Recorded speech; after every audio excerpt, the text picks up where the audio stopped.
And then so this past year has been even more of a challenge on a very personal, deeply personal level. Yeah. And I don't know if you're ready, willing, and able to speak of that. Yeah. It's crazy. Okay, so life, everybody saw that as the best time of my life. 2008 or 17, into 17, 18, 19, 20s when it all kind of came crashing down. I say crashing down, and I'm like, oh, now I'm going to go sell everything I own and try and rekindle this marriage, right? Which we did, and we're the happiest ever now. And then we're like, time to focus on us. Got clean, health-wise, because I was, like I said, a holic everything, right? And still, money is still coming in. I've set up a lot of passive stuff, which we can talk about, to where money still comes in. I still sell a lot of real estate as well. And then it all comes like, all right, we got this perfect plan, right? And just like I had before, I had all those things. I wanted to create that big house, the cars. I had this plan to do it. I did it. And then we had this perfect plan to move and just be me and my wife and everything else. And then, boom, my dad gets diagnosed with stage 4 cancer. And my dad was a fire captain, huge in his community. Me and him did it. The last 7 years of his life weren't always the best. He retired early from the fire department and got his real estate license.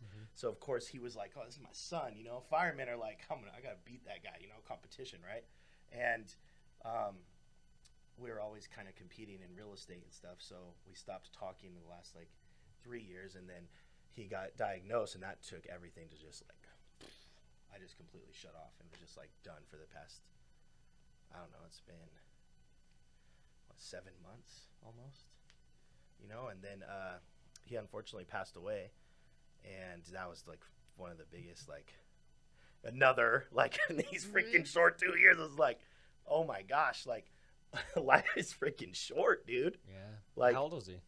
He was 51. He just turned 51. Nice. Yeah. He was healthy as an ox, man. I don't Yeah, that's right. And do they feel like that cancer was because of chemicals of burning buildings and all that kind of inhalation? Yeah, they linked it back.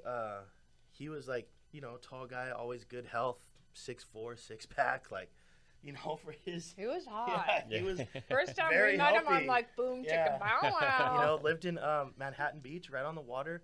He could walk from his house to the waves in 2 minutes. So you would think that lifestyle, everything else, you're good, right? Yeah. And then they linked it back to freaking diesel exhaust. Pulling the fire truck into the fire bays. They didn't used to have something that goes on the exhaust. And they used to just put their turnouts on. They'd start the fire truck to warm it up, get dressed, everything, just breathing in that exhaust all the time. And they did all the testing to see if me and my sister would get the same. He had pancreatic cancer that metastasized to a whole bunch of other cancers. But they linked it back to environmental. So, wow. Yeah, not genetics, which, don't get me wrong, that's amazing for us. Yeah. But during that whole time, I feel like I kind of disconnected. I don't even think I talked to you for 4 months or something. And just kind of shut down. I think I only sold in that amount of time 10 or 15 houses, which to me is that's horrible, right? And that's somebody else's whole year career. Yeah, I was 3 or 4 months of just I was just stayed at my house. Yeah. Because I didn't want to get back into the aholic world, we'll call it.